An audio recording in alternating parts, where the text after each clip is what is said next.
आप सभी का बहुत बहुत स्वागत है जी बिजनेस की इस वेल्थ क्रिएशन समिट 2025 में, which is presented by SDFC mutual fund, co presented by Univest exchange, partner BSC digital, real estate partner alt DRX। मैं चाहती हूँ कि एक बार सर खुद स्टेज पर आए और सर स्टेज पर आकर प्लीज़ हमारे लिए वेलकम स्पीच दें। आप सबको नमस्कार।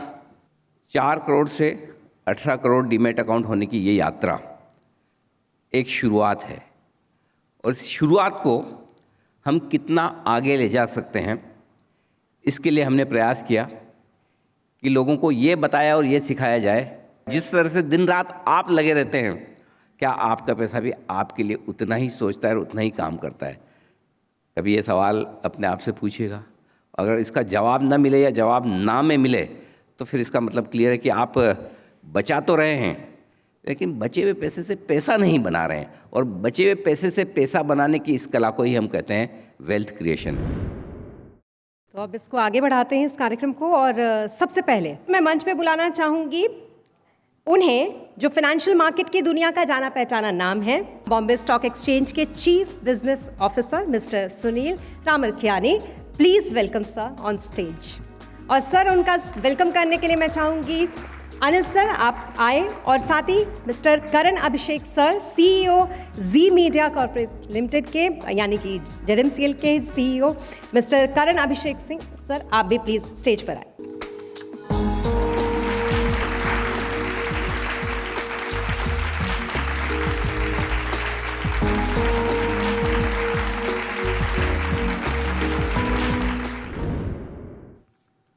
Good evening everyone.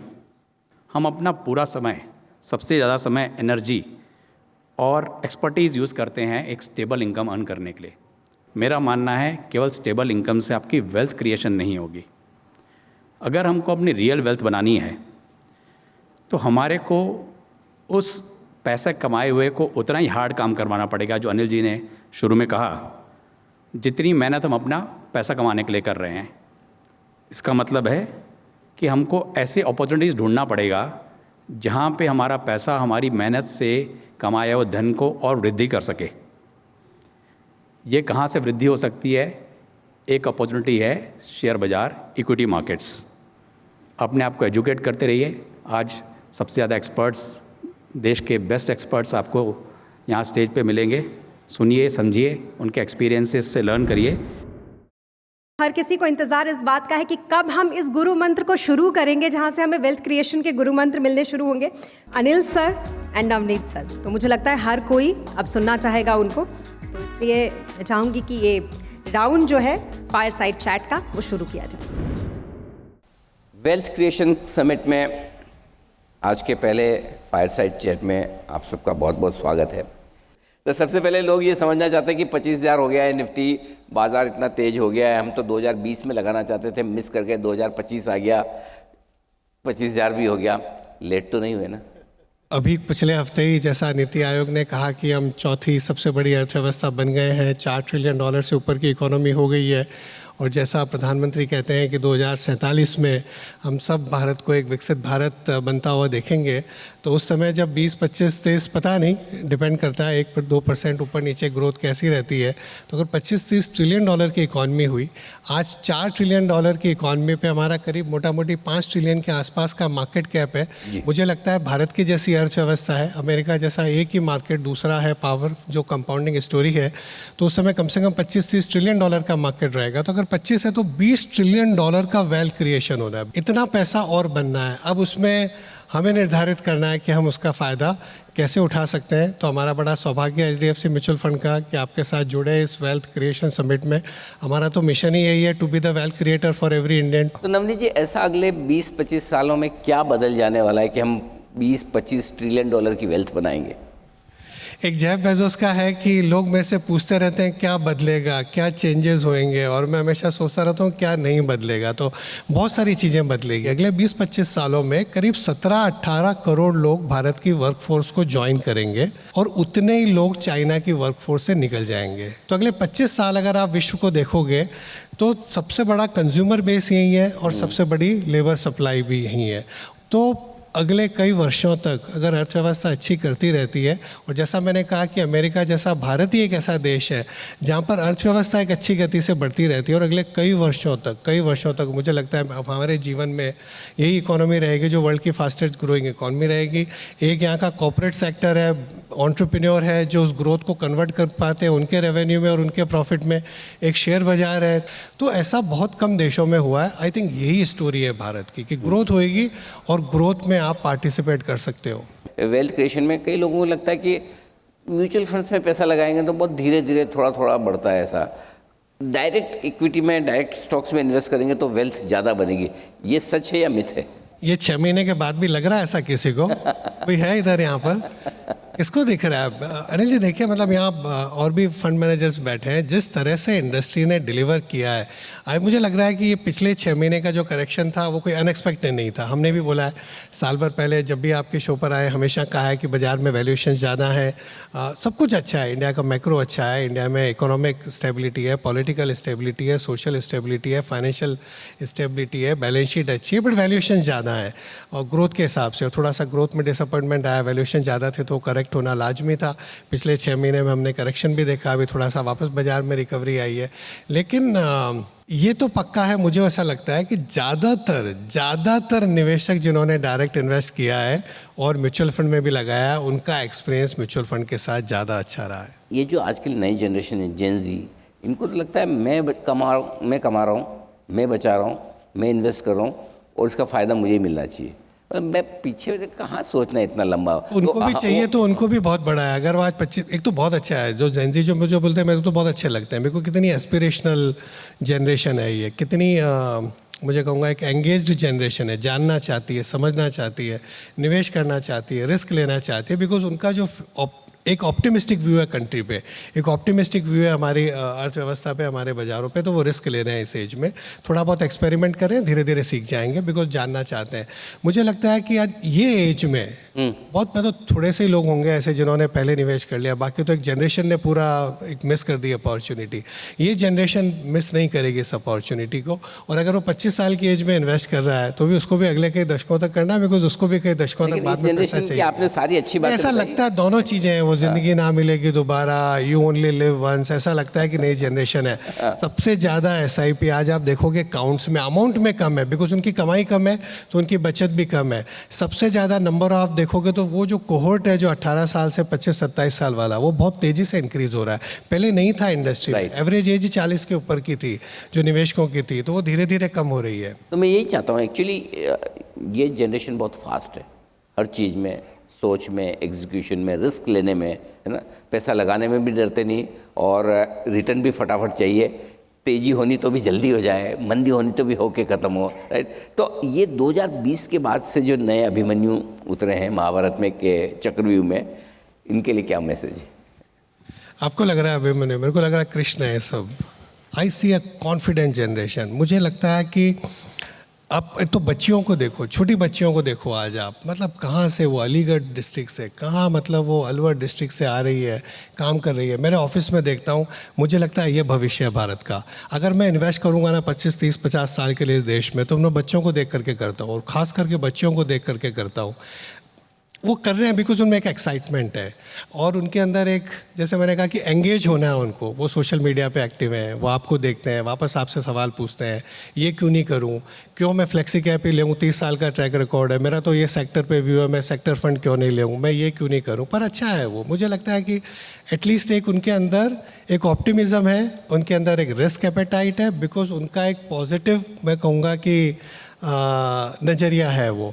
अब सब होने के बाद लास्ट में मुझे लगता है अल्टीमेटली निर्वाणा एक ही जगह, sound investment plus time plus patience, ultimately आ जाएंगे वहाँ। मैं बहुत ऑप्टिमिस्टिक हूँ ये जनरेशन पे। चलिए, इसी के साथ नवनीत जी बहुत बहुत धन्यवाद आपका, बहुत समय दिया और इस वेल्थ क्रिएशन समिट में आपने अपने अनुभव के साथ किस तरह से लोगों को वेल्थ बनानी चाहिए इस बारे में बहुत अच्छे से समझाया। Thank you so much sir, बहुत बहुत शुक्रिया।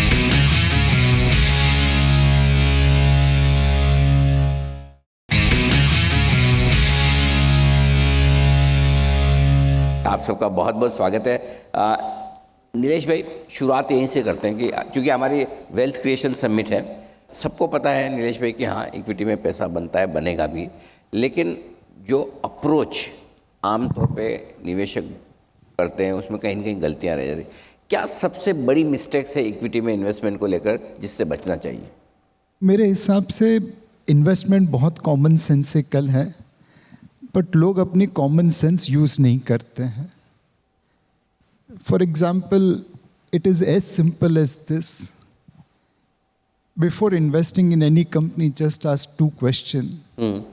Whether this company will be in existence after 10 years or not, and whether it will make more money than today or not. If the answer to both of them are yes, just buy and hold it. Majority of the time you will make money. जो एक हमेशा इच्छा ये रहती है कि जब market ख़राब हो तब पैसा लगाएं, लेकिन उसे मतलब लागू करना मुश्किल काम है। जब ख़राब होता है मार्केट तो और ख़राब लगता है, अभी और गिरेगा अभी। तो इसका सॉल्यूशन क्या है कि गिरते हुए मार्केट में कैसे हिम्मत करके पैसा लगाएं? क्योंकि नीलेश भाई यहाँ हैं तो मैं कोविड का एक छोटा सा एग्जांपल देता हूँ।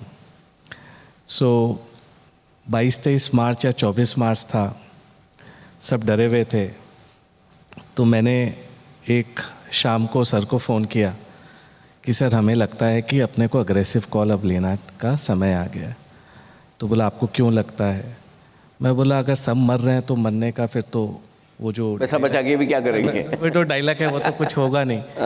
और अगर अपने थोड़ा भी नॉर्मलसी आया तो ये 50-60% जो सेल लगी हुई है वो वापस आपको नहीं मिलेगी।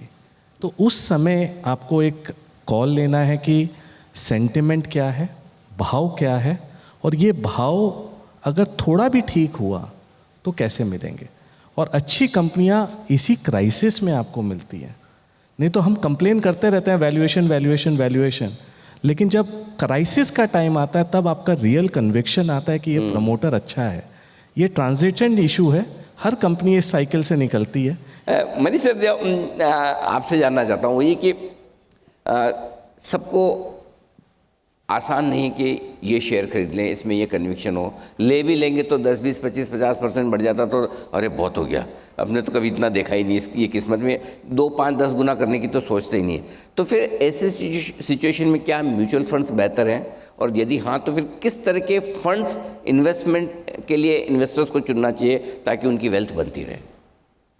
नहीं, डेफिनेटली मेरे ख्याल से हर इकोनॉमी का एक एवोल्यूशन होता है, हर कैपिटल मार्केट का एक एवोल्यूशन होता है। तो I think 1970s, 80s, 90s और मे बी 2000s तक a retail investor with some discipline could still generate a lot of wealth. Like I will give you a small story because sometimes stories are the best way to illustrate this. My father is a doctor. So he told me कि why don't you just file these share certificates? तो उनके जो shares थे may be about 20 share certificate थे, उसमें 19 shares गायब हो गए, वो कंपनी दिखी नहीं फिर से। अच्छा। बट ये एक शेयर सर्टिफिकेट था कि 17 शेयर्स थे जो 10 रुपये में फ्री दिए गए डॉक्टर्स को, उसकी वैल्यू 3 लाख थी कोई। जब मैंने फाइल किया, मैंने एक ऐसे रजिस्टर बनाया कि तो न्यूज़पेपर से प्राइस देख के देखा कि 3 लाख रुपए हो गए। तो मुझे लगा कि यार इंजीनियरिंग में शॉप फ्लोर पे इतनी मेहनत क्यों करूं? अगर यहाँ बैठे बैठे पैसा बनता है तो ये फील्ड अच्छा है, ये ज़्यादा इसलिए मैंने MBA किया। फिर तो पॉइंट ये है कि वो टाइम पे मे बी आप विदाउट रिसर्च भी खरीद लेते 10 शेयर तो भी आपका कंपाउंडिंग सॉलिड होता। बट आई थिंक अभी ना मार्केट एफिशिएंट हो गया है, अभी आपको इतना अपॉर्चुनिटी नहीं है कि विदाउट रिसर्च, विदाउट मॉनिटरिंग आप बहुत पैसा बना सकते हो, क्योंकि प्राइसिंग बहुत एफिशिएंट हो गई है अभी। नहीं, लेकिन आपने एक जो बात की उसमें बहुत स्ट्रॉन्ग मैसेज है। सबसे बढ़िया और आसान काम पैसा बनाने का ही कि आप पैसे से पैसा बनाएं, लेकिन वो आना चाहिए फिर आपको, और आपको अगर ना आए तो फिर आप प्रोफेशनल फंड मैनेजर्स या म्यूचुअल फंड के जरिए करें। चलिए, तो ये है इक्विटी का ज़बरदस्त दमखम जो आपको वेल्थ बनाने में करता है मदद। और आज तीनों दिग्गज फंड मैनेजर से आपने जाना कि किस तरह से इक्विटी में निवेश करके आप अपनी वेल्थ को अच्छे से बना सकते हैं। नीलेश भाई, पंकज जी, मनीष भाई, आप तीनों का बहुत बहुत धन्यवाद, शुक्रिया समय देने के लिए और इस वेल्थ क्रिएशन समिट में। आज एक हमारे बीच में खास मेहमान हैं जिनसे हम ये जानेंगे कि कैसे फिनटेक कंपनियों के सहारे लोग अपना वेल्थ क्रिएट कर सकते हैं, कैसे बहुत स्मार्टली टेक्नोलॉजी ड्रिवन और बहुत अच्छी तरीके से आप अपना पैसा बना सकते हैं। इसी सिलसिले में हम बात करेंगे। हमारे साथ यूनिवेस्ट के को फाउंडर एंड CEO प्रणीत अरोड़ा इस वक्त मौजूद है। मैं चाहूँगी कि प्लीज़ सर आप स्टेज पर आए। प्रणीत जी, इनकी कंपनी यूनिवेस्ट, जिसका विजन और फोकस है टेक्नोलॉजी के जरिए लाखों रिटेल इन्वेस्टर्स के स्मार्ट, डेटा ड्रिवन और आसान इन्वेस्टमेंट के फैसले लेने में उनकी मदद करना। तो ये जानने की हम कोशिश करेंगे और इस जर्नी में मैं साथ दूंगी उनका। तो चलिए मैं जानने की कोशिश करती हूँ कैसे फिनटेक कंपनियाँ आपके वेल्थ क्रिएशन में काम आए। आजकल जिस तरीके से इन्वेस्टमेंट का पैटर्न हम देख रहे हैं, जहाँ सबको लगता है कि तुरंत हम पैसा बना सकते हैं, और इस तुरंत पैसा बनाने की टेंडेंसी में कई बार हम पैसा गंवाते भी हैं। जब इस तरीके की चीज़ें होती हैं तो वैसे में ऐसा प्लेटफॉर्म, चाहे वो आपका प्लेटफॉर्म है चाहे वो कोई भी हो, वो कैसे काम करता है? डायरेक्ट इक्विटीज़ में कई सारे यहाँ पे हमारे दोस्त हैं जो यहाँ पे आज की रेट में इन्वेस्ट करते हैं, और उस डायरेक्ट इक्विटीज़ में जब आपको इन्वेस्ट करना होता है तो किसी भी कंपनी की वैल्यूएशन, जहाँ पे कंपनी ने बात करी कि चाहे वो डिस्काउंटेड कैश फ्लो हो, चाहे वो उसके टेक्निकल ट्रेंड्स हों, चाहे वो उसकी मैनेजमेंट कमेंट्री हो, चाहे वो इवैल्यूएट करना हो कि उसके ऑडिटर्स क्या राइट टाइम पे कहीं ऐसा तो नहीं है कि बार बार रिज़ाइन कर रहे हैं उनके ऑडिटर्स, कई सारी ऐसी चीज़ें, सेक्टर किस तरीके से आगे मूव कर रहा है, ये सारी चीज़ें आपको खुद से करने में एक कंपनी के लिए इतना ज़्यादा टाइम लग जाएगा कि वो आपके लिए खुद ये काम करना बहुत टफ होता है। वहाँ पे रिसर्च टीम ऑफ यूनिवेस्ट, हम लोग आज की डेट में आर्टिफिशियल इंटेलिजेंस और ह्यूमन इंटेलिजेंस का एक कॉम्बिनेशन यूज़ करते हैं, जो कि हम स्क्रीनिंग और शॉर्टलिस्टिंग ऑफ स्टॉक्स में यूज़ करते हैं, और जब वो रिसर्च हमारे सामने आती है तो हम उसके यूज़र्स के साथ शेयर करते हैं, और इस तरीके से यूज़र्स टाइमली अपने उन स्टॉक्स में इन्वेस्ट कर पाते हैं लंबे टाइम के लिए, और उससे पैसे भी बना पाते हैं। ये बात सही है कि अब रिसर्च बेस्ड इन्वेस्टमेंट जो है वो काफ़ी ज़्यादा आगे बढ़ा है। पहले हम देखते थे कि लोग बिना रिसर्च किए भी इन्वेस्ट कर देते थे, कहीं सुनी बातों पर या थोड़ा बहुत किसी का देख लिया कि कैसा रिटर्न दे रहा है, बस उसके बिहाफ पर इन्वेस्ट कर दिया। लेकिन अब रिसर्च बेस्ड इन्वेस्टमेंट बढ़ा आगे, और इसमें AI का बहुत बड़ा रोल है, क्योंकि हर किसी के पास चैट GPT और तमाम चीज़ें मौजूद है, जहां वो जाकर किसी भी फंड के बारे में पता करते हैं और उसके बाद उसमें चाहते हैं कि उसके पैटर्न को देखने के बाद उसमें इन्वेस्ट करते हैं। हम देखते हैं FNO में इन्वेस्ट करने वाले 90% ट्रेडर्स, उनको नुकसान होता है। फिर इसका रीज़न क्या है, कहाँ गलती हो रही है? देखिए, सही बताऊं तो मेरा कंपनी 2022 में स्टार्ट करने का सबसे बड़ा रीज़न ही ये था, और नीलेश सर ने यहाँ पे इतनी ज़्यादा अच्छी बात बोली थी कि कॉमन सेंस के बेसिस पे ही सब कुछ मार्केट में अगर आप इन्वेस्ट करेंगे, चाहे वो बिजनेस भी स्टार्ट करना हो तो वो भी कॉमन सेंस ही है। मेरे दिमाग में सिर्फ एक थॉट प्रोसेस थी कि 15 साल में अगर आप CAGR देखें तो इक्विटी के रिटर्न्स को आज तक किसी ने बीट नहीं किया, लेकिन स्टिल 93% ट्रेडर्स लॉस में है। 21 दिन में पैसा डबल करने के स्कीम के साथ आते हैं, और बाद में जब पैसा गायब हो जाता है तो उसके बाद वापस नहीं जा पाते।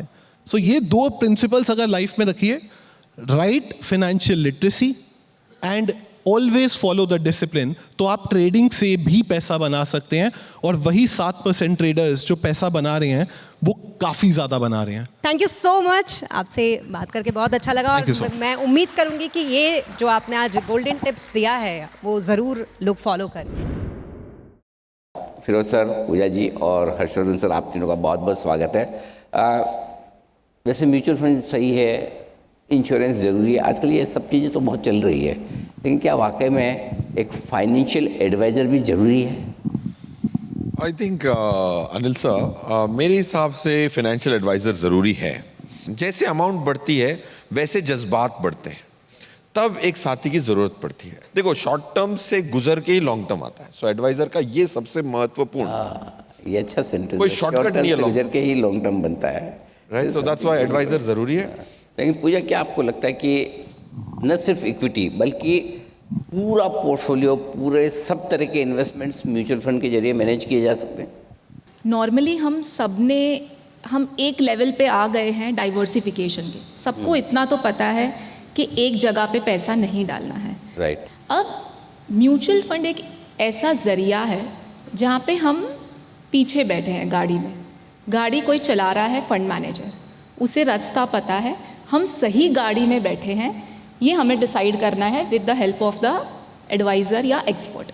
जैसे मैं कहूँ ना, अगर आज यहाँ पे जितने लोग बैठे हैं, अगर आपके सेविंग अकाउंट में 1 लाख रुपए हैं तो आपका दिन का 10 रुपये का लॉस जा रहा है, क्योंकि सेविंग अकाउंट में आपको सिर्फ 3% मिल रहे हैं और बाहर जो दूसरे एवेन्यूज़ हैं वहाँ आपको 7% मिलते हैं। राइट।